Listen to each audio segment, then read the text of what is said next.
Sophia की बड़ी बहन सोनिया मेलबर्न में ही थी और एक अस्पताल में नर्स के तौर पर काम करती थी। जब यह घटना हुई तो सोफिया ने तुरंत अपनी बहन सोनिया को फोन कर सारी बातें बताईं। जल्द ही पुलिस को भी बुला लिया गया। इस घटना ने अब्राहम परिवार की पूरी दुनिया बदलकर रख दी थी, लेकिन पुलिस ने अपनी जांच शुरू कर दी थी।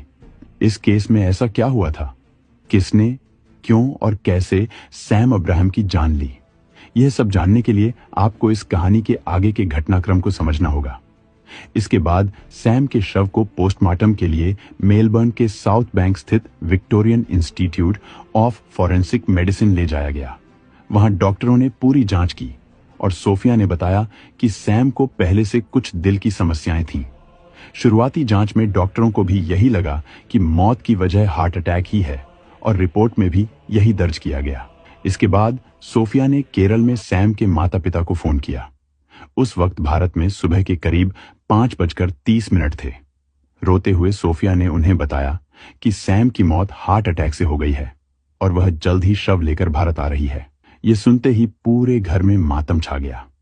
सैम के माता पिता और उसके छोटे भाई को यकीन नहीं हो रहा था। उसका भाई भी शादीशुदा था और एक आईटी प्रोफेशनल था। इस खबर के साथ ही सैम के पिता को हफ्ते भर पहले की कुछ बातें याद आने लगीं। सैम हर साल कुछ दिनों के लिए ऑस्ट्रेलिया से केरल आता था और इस बार भी वह अक्टूबर में आता था। 2015 के शुरुआती हफ्ते में अपने परिवार से मिलने आया था। इस बार वह पत्नी और बेटे को भी साथ लाया था, लेकिन इस बार सैम का व्यवहार कुछ अजीब था। वह मजाक मजाक में अपने कुछ दोस्तों और रिश्तेदारों से कहता कि अगली बार वह घर पर कॉफिन में आएगा, उसकी लाश आएगी।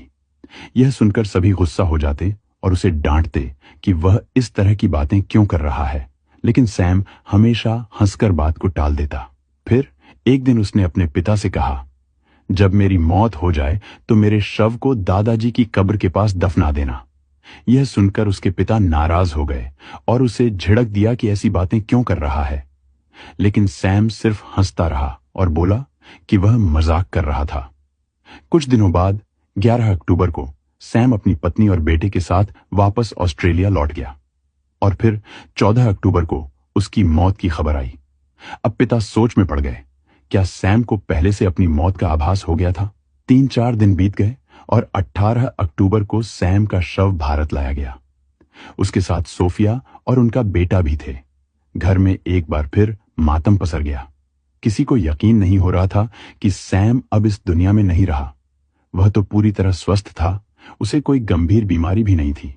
फिर अचानक हार्ट अटैक कैसे आ सकता है?